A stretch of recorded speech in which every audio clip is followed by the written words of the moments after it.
ជំរាបសួរអ្នកទាំងអស់គ្នានៅក្នុងវីដេអូនេះដែរគឺខ្ញុំនិយាយតាក់ទងជាមួយនឹងការកសិទៅលើលំហាត់ដែលផ្ដោតទៅលើការកសិលំហាត់ដែលយើងប្រើប្រាស់នៅក្នុង list ហើយយើងប្រើក្នុង if else loop statement នេះទៅអញ្ចឹងនៅក្នុងលំហាត់ទី1នេះដែរគេថា you are given a name password login into admin system អញ្ចឹងនៅក្នុងនេះគឺមាន username គឺ admin ហើយ password គឺ admin 1 2 3អញ្ចឹងទៅអញ្ចឹងគេឲ្យយើង create a python program that check if the login account detail match or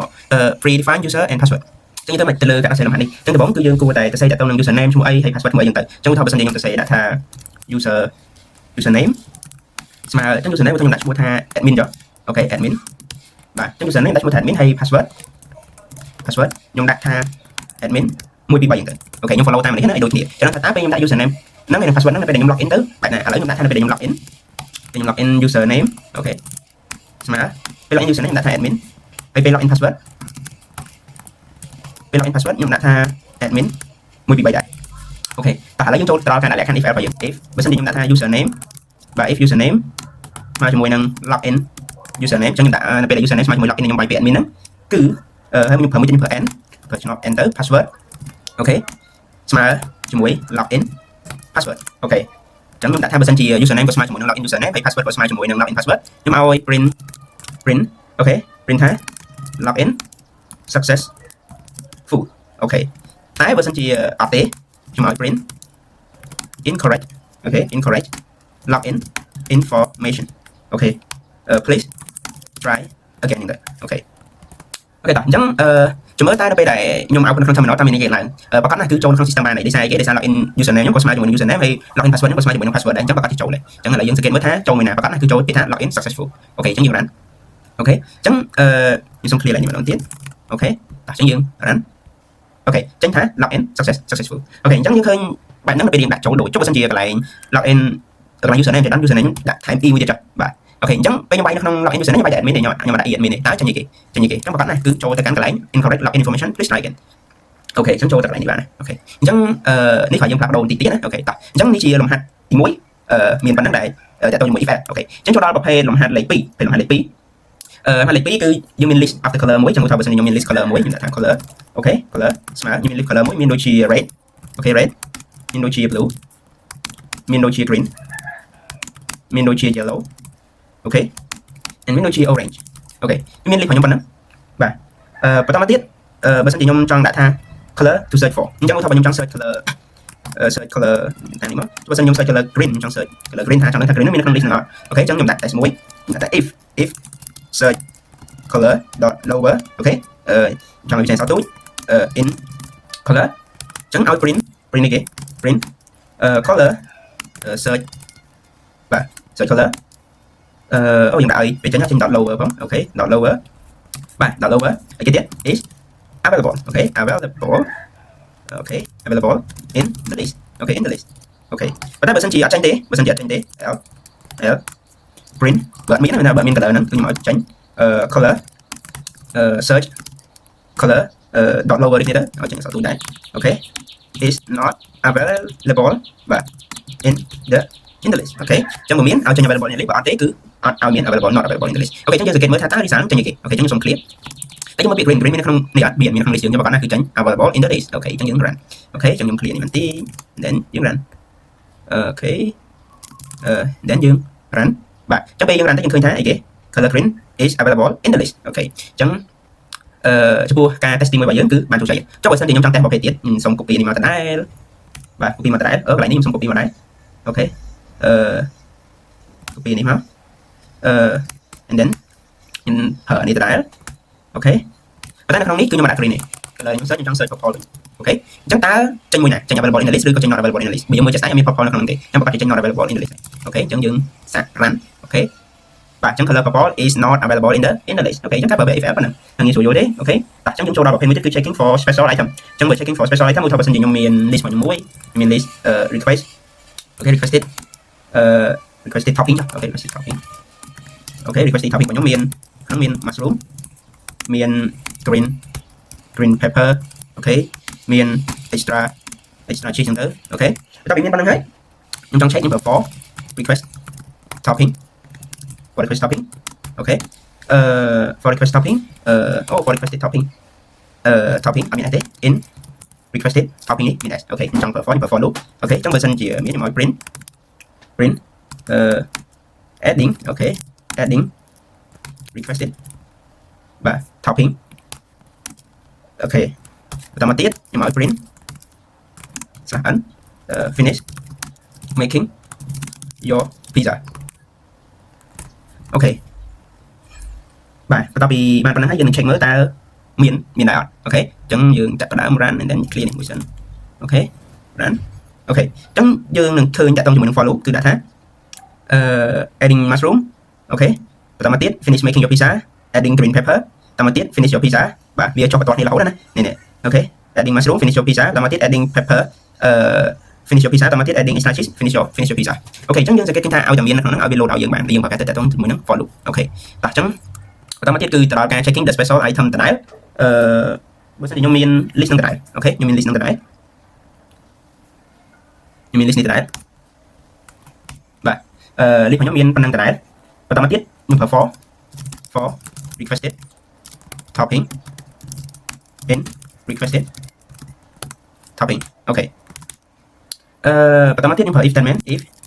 requested បាទ if requested topping មកជាមួយនឹងgreen pepper យ៉ាងដែរអញ្ចឹងបើសិនជាស្មើប៉ុណ្ណឹងខ្ញុំឲ្យ print sorry we are out of green pepper right now អូខេតែខ្ញុំប្រើ add មួយទៀតអូខេអញ្ចឹងបន្ទាប់ពីនៅក្នុងនេះខ្ញុំដាក់ថា for ឲ្យបើសិនជាវាមាន green pepper គឺខ្ញុំឲ្យវាដាក់ថា sorry we are out of green pepper right now តែបើសិនជាអត់មាន green pepper ទេគឺវានឹងដាក់ថា adding requesting topic adding list នឹងចូលមកមួយមកហើយបន្តមកចុងក្រោយគេខ្ញុំឲ្យ print finish making your pizza អូខេឥឡូវខ្ញុំសាក run អូខេអញ្ចឹងយើងឃើញថាគេយើងឃើញថា we are out of green pepper right now អញ្ចឹងបើសិនជាចង់ add អីថែមទៀត mushroom green pepper extra cheese អូខេអាហ្នឹងវាមានហើយបន្តមកទៀតគឺfinish your pizza ចុះបើសិនជាកន្លែងនេះមាន green pepper ទេខ្ញុំដាក់ថាវាមាន orange អូខេ we are អូខេអញ្ចឹងបើ requesting topic នេះមាន orange វិញអញ្ចឹងតើមានគេកន្លែង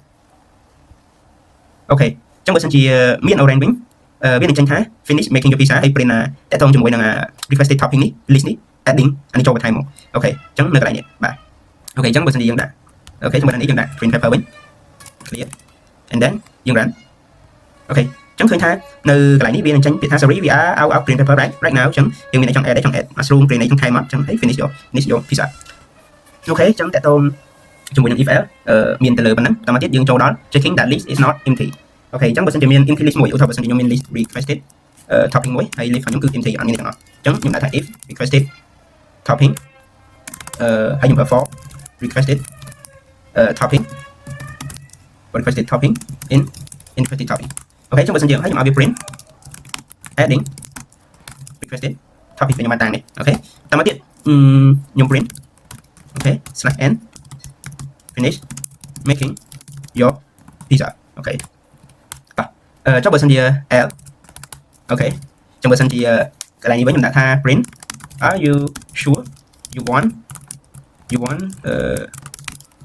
plain pizza អូខេបាទអូខេមានន័យថាបើនេះគឺជា empty list របស់ខ្ញុំមួយខ្ញុំថា for requesting topping in topping list ឲ្យ adding requesting topping អូខេអញ្ចឹងយើងសង្កេតមើលនៅពេលដែលយើង print តើវាមានអីគេកើតឡើងតាក់ទងជាមួយនឹង checking that list is not empty អូខេអញ្ចឹងយើងនឹងចេញថាអូខេ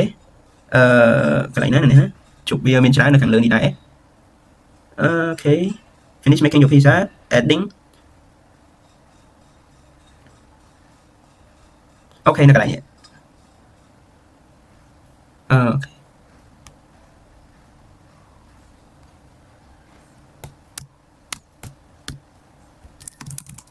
អូខេអញ្ចឹងបើសិនជាតាក់ទងជាមួយនឹង checking list not empty វាមានចាញ់ទេនៅកន្លែងនេះ list របស់យើងគឺ empty ហើយវាមិនដឹងថាក្នុង requested topping មានអីគេទេបាទអញ្ចឹងពេលវាចេញមកតាកន្លែងនេះដដែលទេនៅខាងលើនេះកូដរបស់យើងនៅលើតាក់ទងជាមួយនឹង finish making the pizza នេះដដែលទេអូខេអញ្ចឹងចំពោះ checking that list is not empty គឺវាមានប៉ុណ្ណឹងបាទវាអត់មានចាញ់ទេអញ្ចឹងយើងចូលដល់ using multiple list អញ្ចឹងបើសិនជា multiple list មានន័យថាយើងមាន list យើងច្រើនដែរអញ្ចឹងយើងត្រូវមើលបែបណាអញ្ចឹងបើសិនជាខ្ញុំមាន available មួយបាទ available topping មួយមានដូចជា mushroom olive ដូចជា green pepper អូខេមានប៉ុណ្ណឹងអូទៅទៀតមកដាក់ដូចជាpepperoni ចាអូខេ pepperoni មានដូចជា pineapple បន្តមកទៀតមានដូចជា extra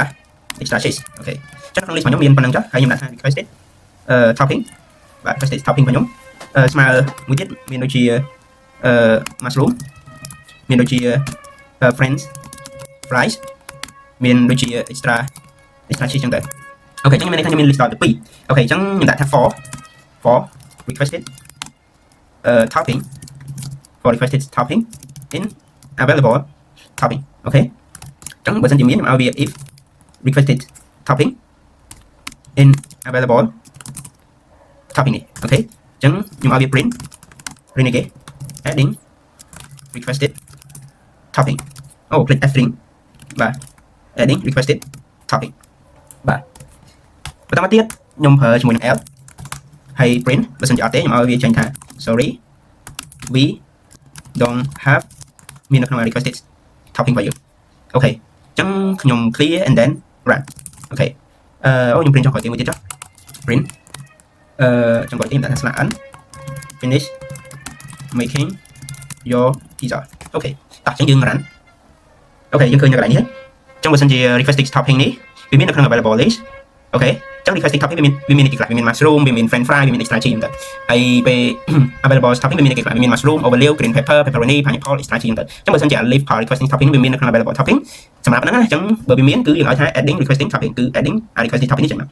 ញ្ចឹងមានគេខ្លះឥឡូវបើសិនជាវាមានអញ្ចឹងវាមាន add មកដូចជាគេដូចជានេះប៉ុណ្ណេះ mushroom អូខេ overload អូខេ green pepper អូខេ pepperoni pineapple extra cheese អូខេអញ្ចឹងវានឹង adding នឹងចេញមកនៅក្នុង available topping អញ្ចឹង available topping មានប្រមាណគឺវានឹង add ឲ្យទាំងអស់ដូចថាយើងគាត់ថា requesting topping in available topping អញ្ចឹងវា print add មកតែបើអត់ទេគឺ sorry we don't have requesting topping មក contact តាម have វិញទៅអញ្ចឹងចុងក្រោយគេថា finish making your pizza អូខេអញ្ចឹងករណីមាន list 2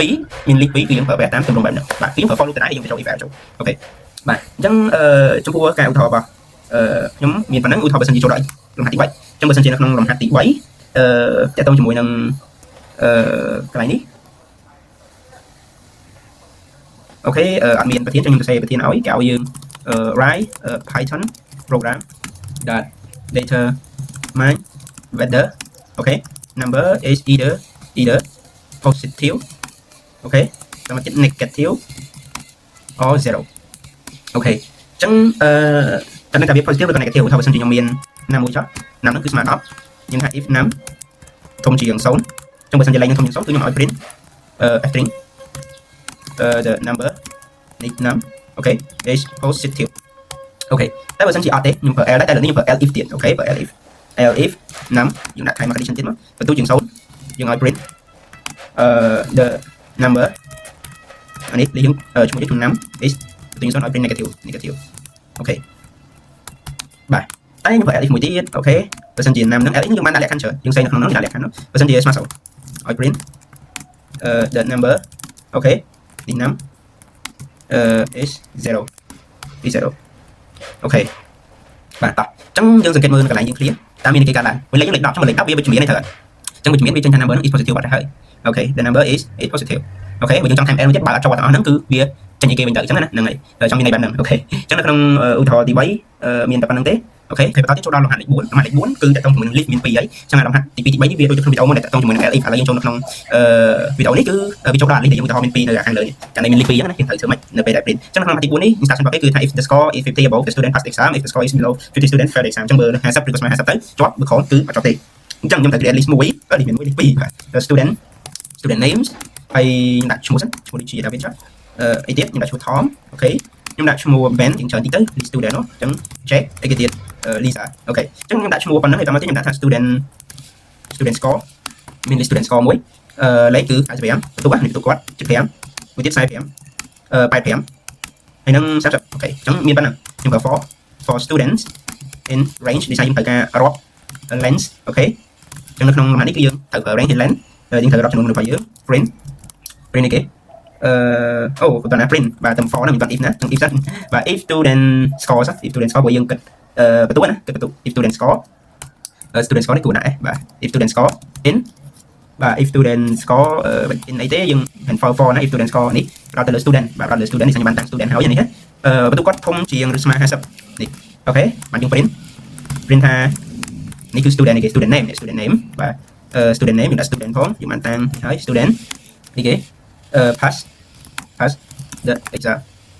with the score អញ្ចឹង score យើងដាក់ student មក student score ហើយបើមក student អូខេតោះ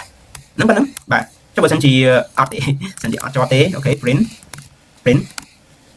នេះ student names នៅក្នុង student ដែលយើងបានតាមអូខេfail the exam with score នេះ student score student អូខេអញ្ចឹងមានប៉ុណ្នេះអូខេអញ្ចឹងបន្តមកយើងមើលទៅបន្ទុកពីណាគេអាចនឹងអត់បានណាអូខេយើងគិតថាបានបាទដូចថាបានតែ45ហើយនឹងមួយទៀត Lisa អូខេតោះអញ្ចឹងយើងរ៉ាន់អូខេថាពីណាគេផាខ្លះអូខេពីនេះទៅខ្ញុំ clear lạiនេះតិចបាទអញ្ចឹងយើងរ៉ាន់បាទអញ្ចឹងយើងរ៉ាន់ទៅឃើញថាអ្នកជាប់មានដូចជា Tom បាទបែនអត់ជាប់ទេចេះជាប់ Lisa អត់ជាប់ទេអូខេអញ្ចឹងចំពោះលំហាត់ក្នុងវីដេអូនេះគឺមានប៉ុណ្ណឹងដែលតើតោងជាមួយនឹង list 2ដូចគ្នាទេគ្រាន់តែនេះគេចង់ឲ្យយើង print ចេញមកតើតោងជាមួយនឹងបន្ទុកនិងឈ្មោះហ្នឹងផងអូខេអញ្ចឹងចំពោះវីដេអូនេះមានប៉ុណ្ណឹងអរគុណច្រើន